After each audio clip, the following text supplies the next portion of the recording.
Hoje nós vamos compartilhar, antes de você ler Êxodo 2, deixa aberto aí. Antes de nós lermos, eu quero dar um contexto para você sobre a vida desse homem que a gente vai falar hoje. Irmãos, um dos homens mais importantes da história, um dos homens mais respeitados e admirados da história até hoje. Eu esqueci de falar isso no primeiro culto, mas, irmãos, Moisés, falei o nome dele, né? Não era para falar agora, mas falei. Mas esse homem, esquece que eu falei Moisés. Esse homem, ele foi tão admirado, tão respeitado, que o Satanás queria o corpo dele depois que ele morreu. Olha só, irmão. O próprio diabo falou assim, eu quero o corpo desse cara. Esse cara, eu preciso do corpo dele, porque se eu pegar o corpo dele, eu vou tornar ele um deus, um ídolo aqui no mundo. De tão fera que esse cara foi. Esse cara foi demais. Aí a gente pensa assim, uau, esse foi Moisés. A gente pensa assim, meu Deus, eu nunca vou me comparar a esse Moisés, nunca que eu vou ser alguém assim. Mas a verdade é que um dos homens mais respeitados da história, até hoje para os judeus, o profeta mais importante de todos é Moisés, foi o homem que mais deu desculpas ao Senhor.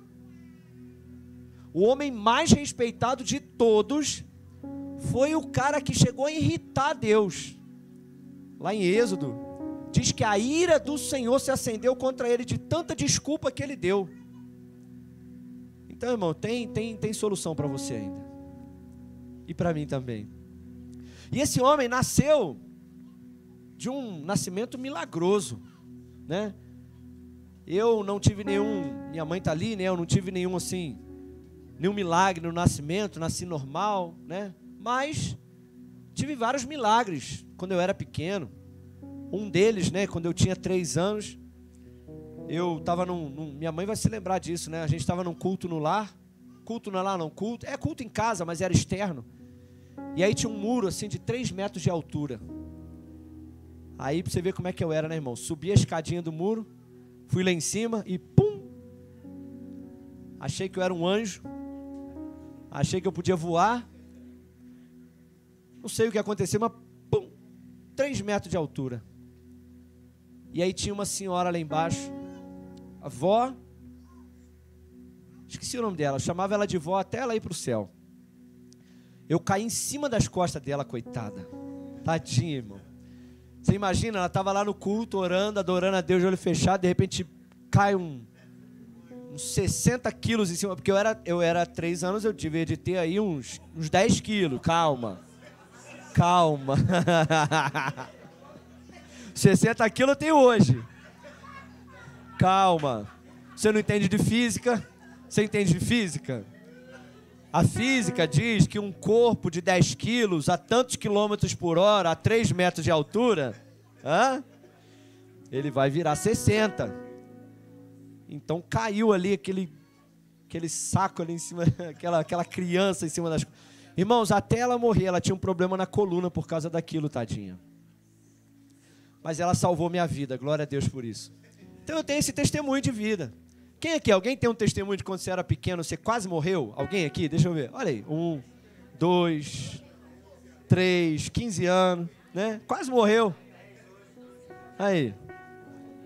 Moisés foi assim também. Irmãos, Moisés nasceu na pior época que alguma criança podia nascer. Porque Moisés nasceu exatamente quando o faraó deu a lei, olha, se nascer menino, joga no rio. Se nascer menino, mata. Se nascer mulher, pode deixar, mas se nascer menino, pode matar. Então, irmãos, ele nasceu na pior época que um menino podia nascer. E aí a mãe dele, milagrosamente, escondeu ele por 3 meses. Não sei como se esconde uma criança de 3 meses, né? Que chora. Mas ela escondeu, ela já começou um milagre na vida dele. Depois teve aquela questão, a filha do faraó encontrou ele no rio. Olha, uma criança no rio, irmão. Olha o milagre na vida dele. Vida milagrosa, irmão. No rio, bebê de 3 meses. A filha do faraó encontra ele. Cria ele. A própria mãe dele cria ele e dá ele identidade. A mãe dele criou ele assim, ó, Moisés, você vai ser grande. Você vai ser poderoso, você nasceu para grande coisa. Deus te livrou com um propósito, Moisés. Deus tem um propósito na sua vida. E aí Moisés cresce com isso na cabeça, vai para o Egito, é criado pela filha do faraó, e aprende a ciência, aprende tudo aquilo, e de repente agora Moisés já tem uns 20 e poucos anos, 30 anos, não sei quantos anos, e aí, irmãos, aquele homem tinha uma autoestima muito boa, aquele homem era curado, sarado, aquele homem, ele olhava no espelho e ele falava, rapaz, você tem um propósito, porque Deus te tirou do rio, porque Deus te preservou, e você é um príncipe. Olha Moisés, eu sou um príncipe, eu vou fazer. Como muitos de nós, até um certo momento da nossa vida, porque ninguém, irmãos, pensa bem, até um certo momento da nossa vida, ninguém acha que vai ser nada. É ou não é, irmão? Você já viu alguma criança brincando de ser perdedor? Numa brincadeira, a criança quer ser sempre quem? O policial. Quer ser sempre o herói. Quer ser sempre o astronauta. Criança nunca quer ser o perdedor. Por quê? A criança cresce achando que não, eu vou ser. Eu vou mudar o mundo. Não é verdade, gente? A gente cresce, a gente pensa assim, eu nasci para algo maior, eu vou mudar o mundo, eu sou capaz. E era assim que Moisés achava. Até que um dia ele encontrou com um egípcio, e ele mata o egípcio, esconde o egípcio na areia, e aí aquilo é descoberto. E de repente, olha bem, alguém que batia no peito e dizia o seguinte, eu sou capaz, eu vou mudar o mundo. De repente uma reviravolta na vida dele. E ele se torna um assassino fugitivo de Faraó. Vai para o deserto de Midian.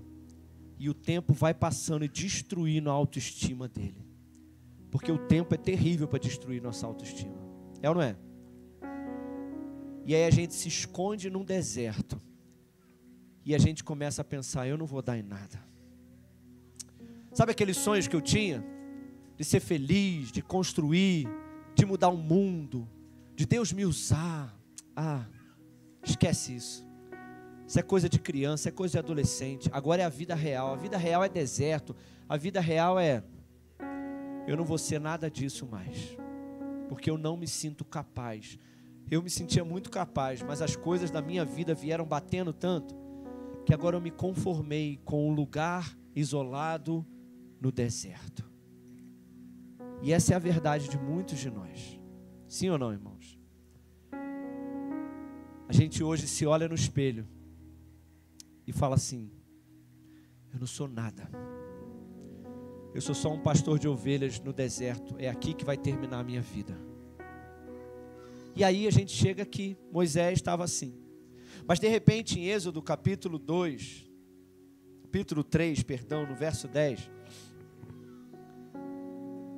nós temos Deus encontrando com Moisés. E eu quero começar dizendo uma coisa para você nessa noite. Presta atenção aqui. Deus, Ele sempre te encontra nos piores momentos da sua vida. Deus, Ele sempre encontra você nos piores momentos. Nos momentos onde você está arrasado, a sua autoestima está lá embaixo. E quando você não se sente nada, você não sente que é capaz de mais nada na sua vida, e você se sente o pior, é nesse momento em que nós encontramos a maravilhosa graça do Senhor que nos encontra. E aqui Moisés tem um encontro com Deus, e no capítulo 2, no verso 10, Deus chama ele para o impossível. 3:10. Deus chama ele, nessa noite o Senhor também te chama, e o Senhor diz para ele assim, olha, Moisés, vem agora, pois eu te enviarei a Faraó, para que você tire os meus filhos de Israel do Egito. E então Moisés disse a Deus, o que Moisés disse a Deus? Senhor, quem sou eu? Quem sou eu, Senhor, para que eu vá ao Faraó e tire os filhos de Israel do Egito? Quem sou eu? Irmãos, olha a resposta desse homem. Deus chama ele. Deus fala com ele assim: Moisés, você tem 40 anos. Na verdade, perdão, 80. Tem alguém aqui que tem 80 anos? Fora a Vó Maria? Vó Maria já passou, né? Ninguém tem 80 anos?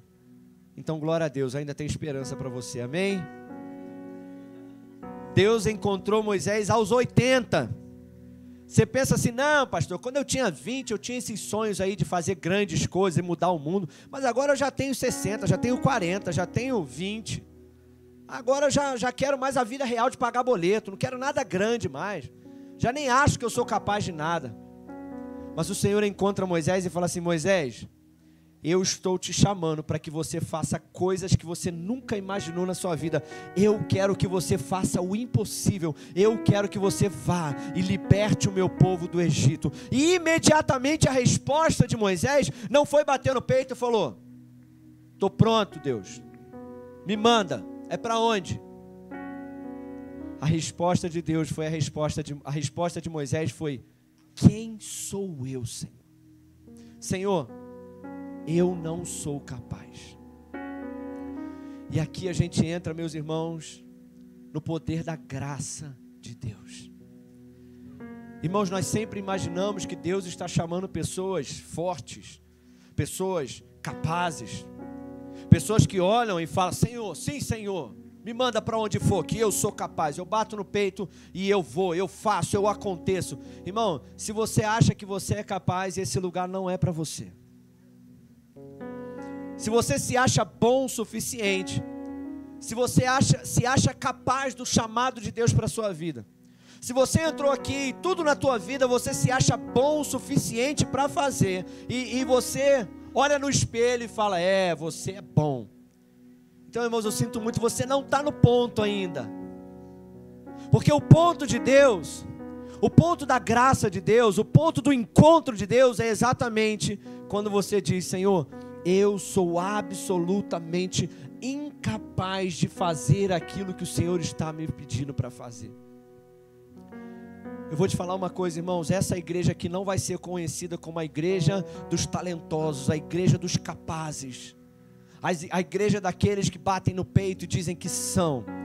Essa igreja aqui vai ser conhecida como aqueles que têm certeza que não são, aqueles que são reconhecidamente, absolutamente incapazes, mas vai ser a igreja conhecida pela graça abundante, a maravilhosa graça de Deus, que vai transformar a nossa vida e vai fazer coisas que nós nunca sonhamos, mas nós faremos porque Ele está conosco. Porque, irmãos, nós estamos constantemente olhando para as nossas fraquezas, a nossa tendência ao autoexame diante de Deus, e achamos que Deus está chamando alguém à altura. Sabe qual é a mensagem de hoje em dia? Olha aqui para mim. As mensagens que estão em alta hoje em dia é: você é capaz. Sim ou não?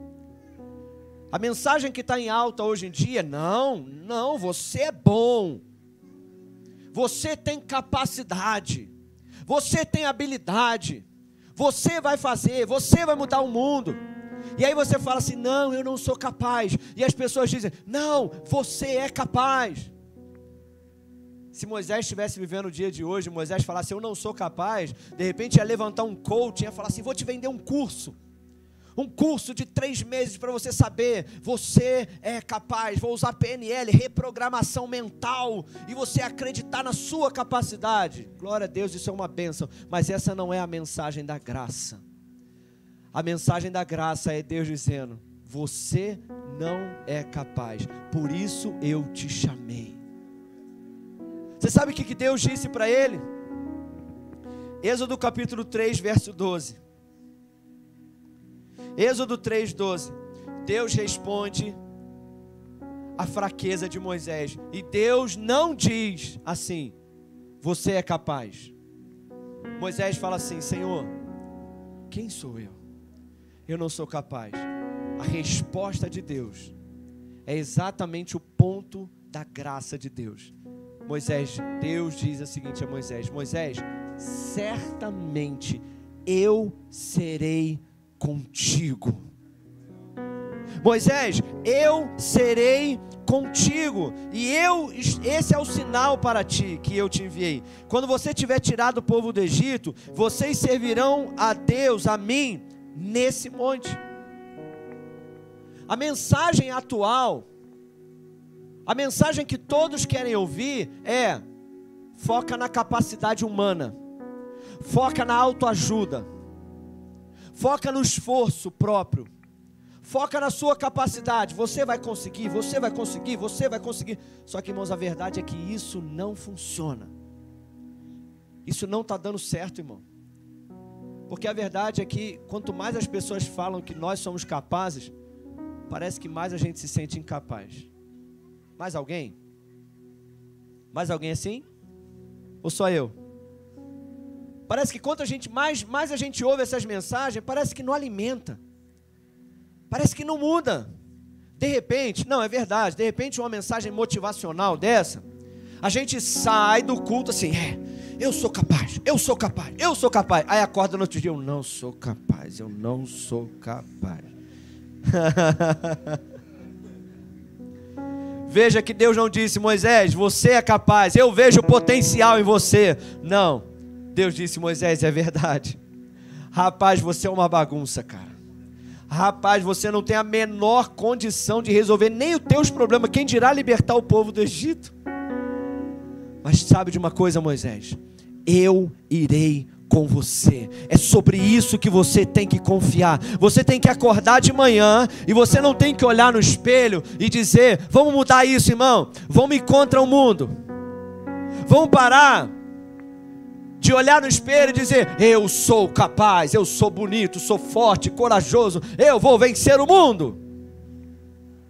Não. Vamos passar a acordar de manhã e olhar no espelho e falar assim: eu não sou capaz, mas certamente Ele irá comigo nesse dia. Eu não sou capaz, Senhor, eu não sou capaz, eu sou pior do que o Moisés ainda, Senhor. Eu quero dizer para o Senhor: eu não sou capaz, mas Senhor, eu estou me firmando, não na minha habilidade, não na minha sabedoria, não na força do meu braço, não na minha inteligência, não no meu conhecimento, não na minha faculdade, não nos meus contatos. Senhor, eu não estou me firmando na minha própria capacidade, mas eu quero me firmar na maravilhosa graça do Senhor, que me dá a certeza: o Senhor é que está comigo nas minhas fraquezas, certamente Ele está comigo. Diga para esse irmão que está do seu lado: não é sobre a tua capacidade, mas é sobre a certeza de que Ele estará contigo.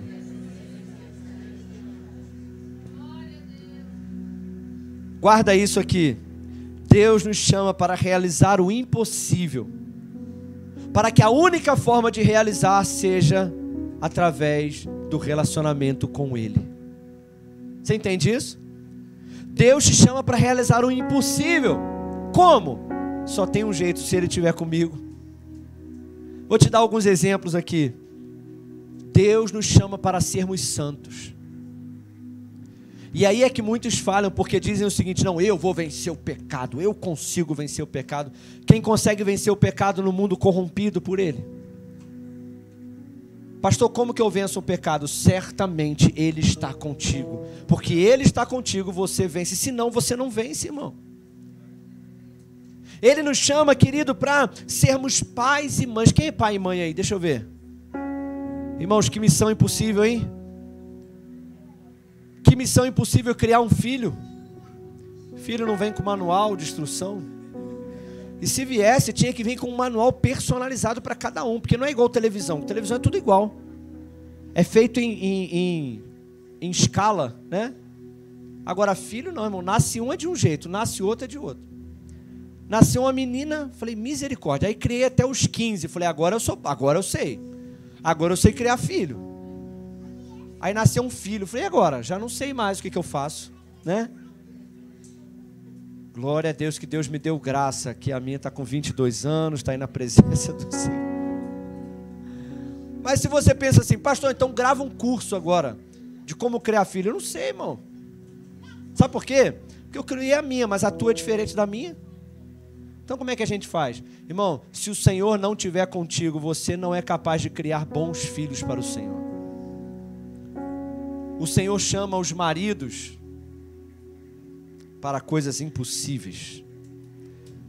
O Senhor chama os maridos não apenas para amar a sua esposa, mas tem uma palavra na Bíblia lá, uma ordem na Bíblia que é ainda mais difícil do que amar.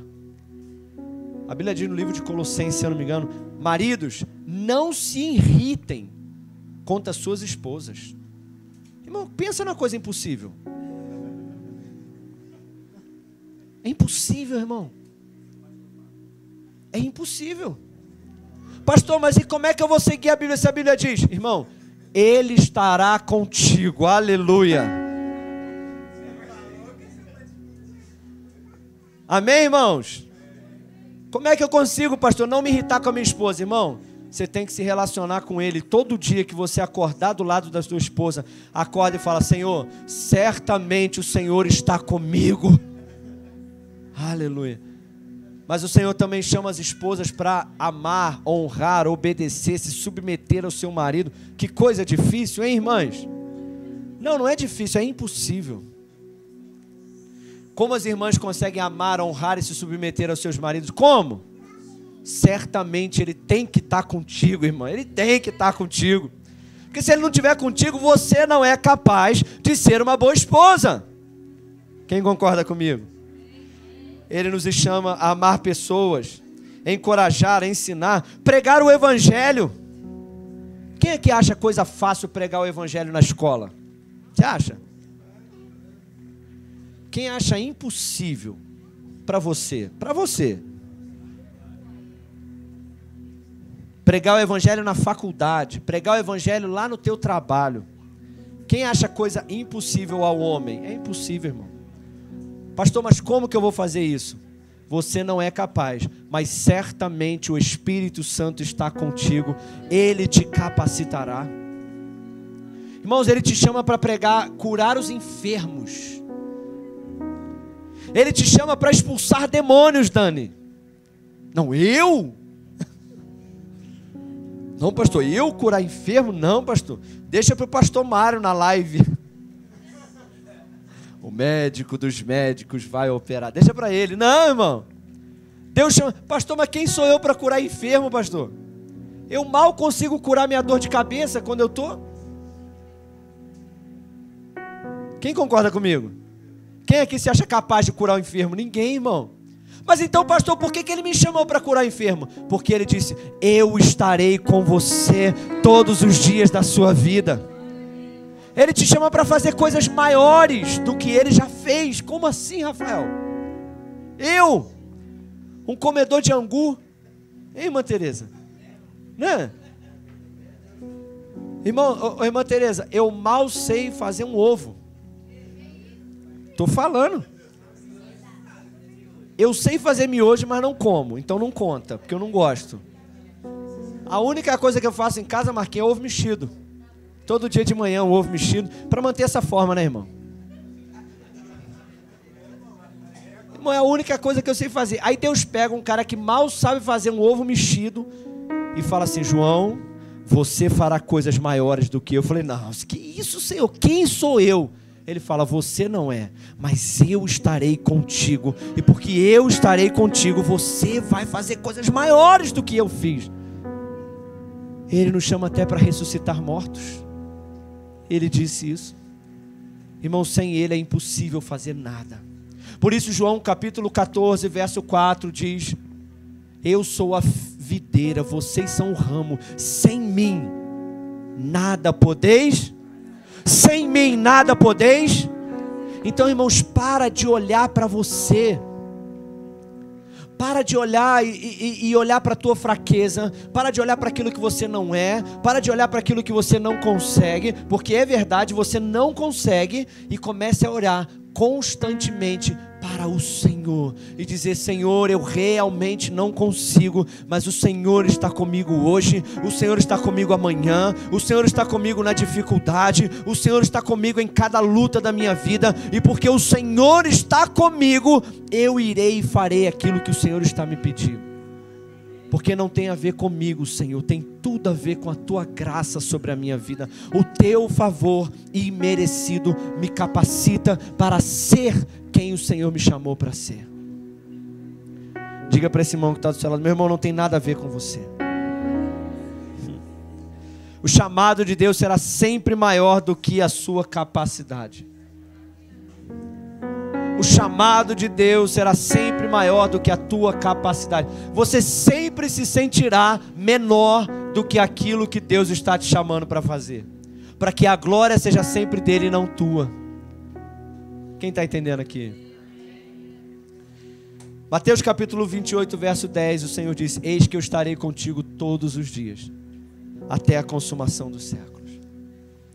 Eu quero te perguntar uma coisa nessa noite: aonde está Jesus no teu testemunho? Nós estamos começando essa série falando disso, sabe por quê, irmãos? Porque eu quero começar a estabelecer esse fundamento no seu coração. Você sabe por que nós estamos tão desanimados, cansados, sobrecarregados? Porque nós estamos sempre tentando ser alguma coisa. Nós estamos sempre tentando ser um crente melhor. Estamos sempre tentando ser alguém melhor. A gente está sempre tentando melhorar. E Deus está dizendo para você assim: você nunca será capaz. Eu é que estou contigo. Então foca em mim. Coloca o teu foco constantemente na minha presença.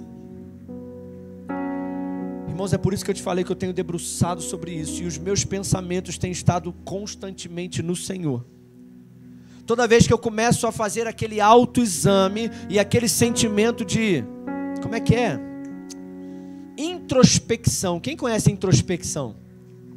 Você fica introspectivo e começa a analisar a sua vida, o que você não é, o que você não pode, o que você não consegue.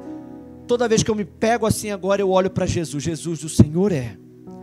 O Senhor pode, o Senhor é capaz. Eu olho para o Senhor está comigo.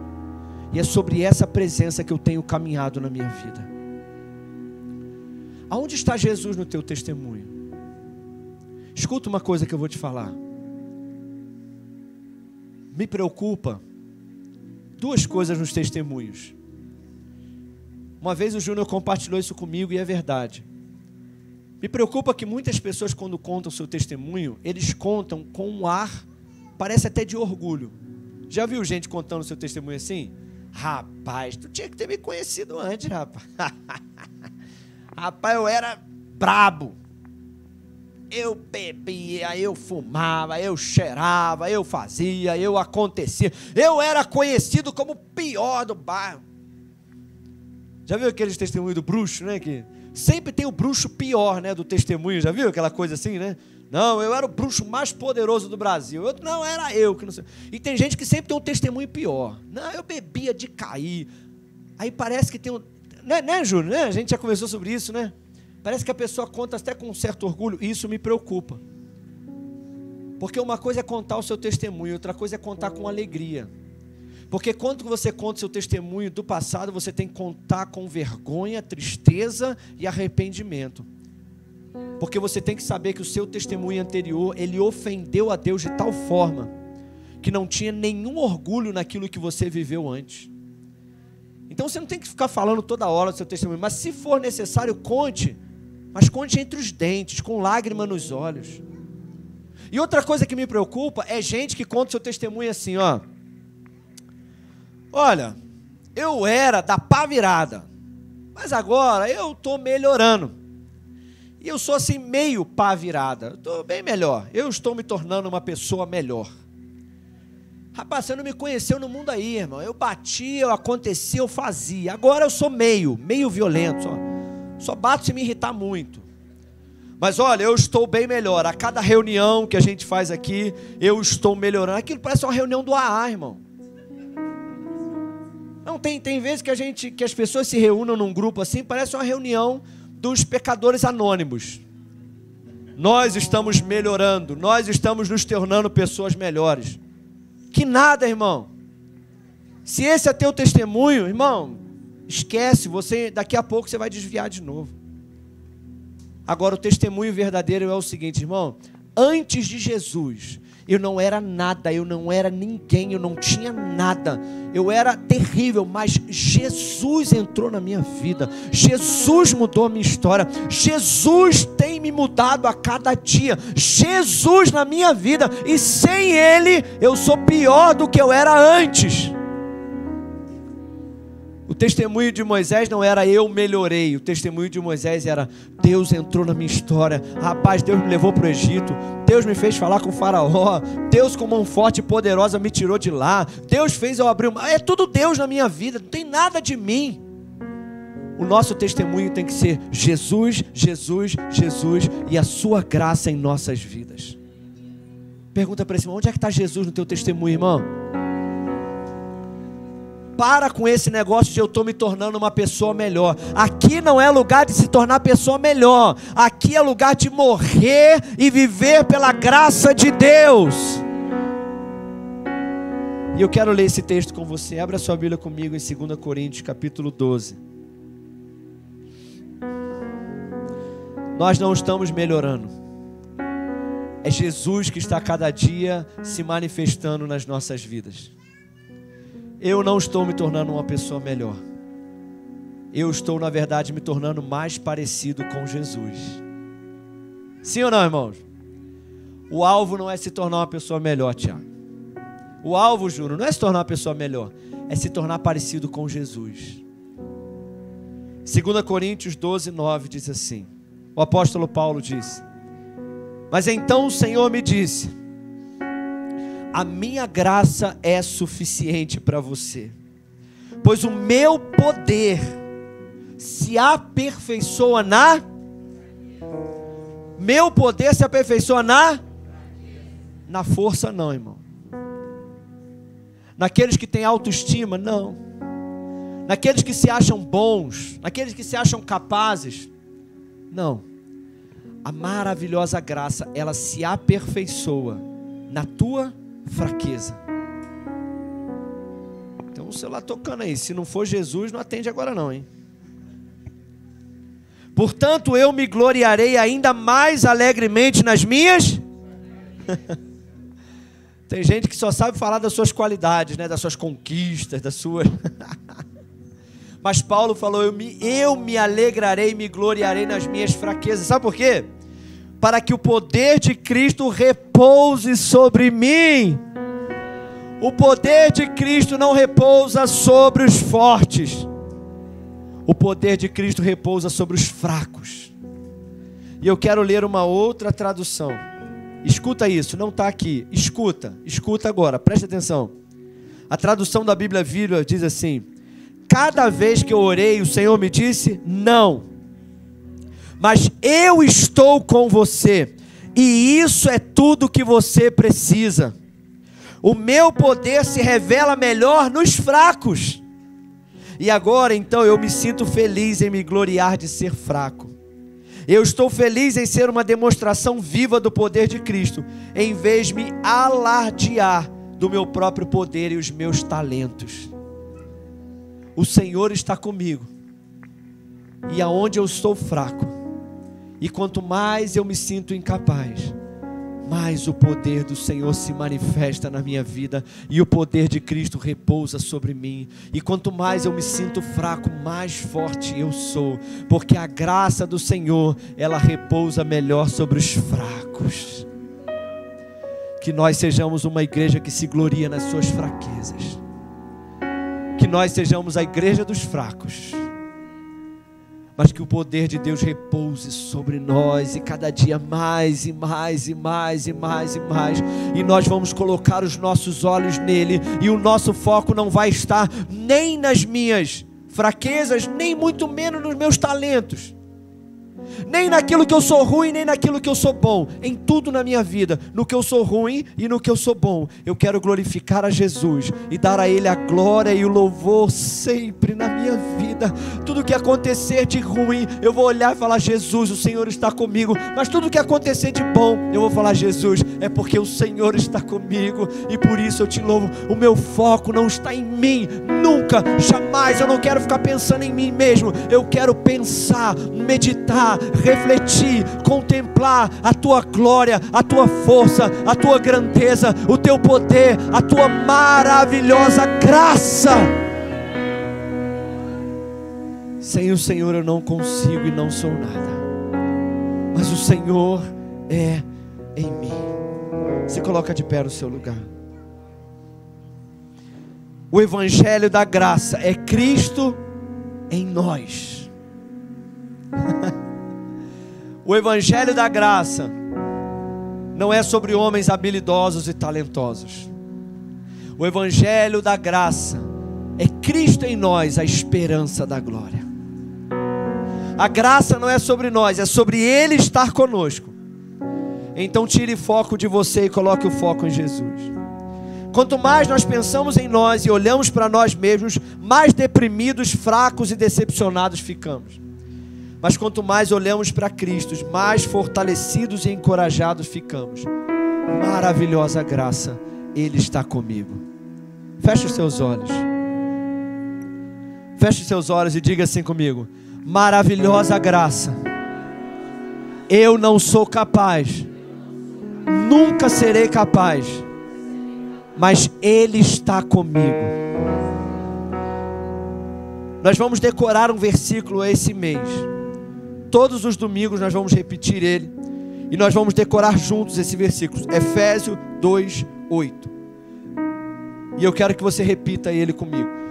Diga assim comigo: porque pela graça sois salvo pela fé. Isso não vem de vós, é dom de Deus. Agora diga de forma pessoal assim, diga assim: porque pela graça eu sou salvo por meio da fé. Isso não vem de mim, é um dom de Deus. Bota a mão no teu coração, deixa eu orar por você. Senhor, esse é o mês da graça. Senhor, e muitos aqui têm se sentido, Senhor Deus, tão cansados e sobrecarregados de uma vida religiosa que só exige, só cobra e só diz: você tem que ser bom, você tem que ser melhor, você tem que fazer isso, você tem que fazer aquilo. E cada dia mais estamos mais deprimidos e nos sentindo cansados. Mas a graça de Deus não diz você tem que fazer, mas antes de enviar Ele diz: eu sou contigo. Sim, você não é capaz. O que eu te chamo para fazer e viver não é pela tua capacidade, é pela minha presença. Senhor, que esse mês seja um mês disruptivo. Que esse mês venha romper com as barreiras da religiosidade, do engano, do ensino religioso que traz peso para nós. Mas que esse mês seja um mês de nos encontrarmos com a graça, com a presença, e colocarmos constantemente o nosso foco em Jesus, o autor e consumador da nossa fé. Que Ele seja o foco das nossas orações, da nossa adoração, dos nossos pensamentos. Que Ele seja o foco de tudo em nossa vida. Que venhamos pensar menos em nós e mais nele. Nós oramos por isso, Senhor, no nome de Jesus. Amém. Quem recebe essa palavra diz amém.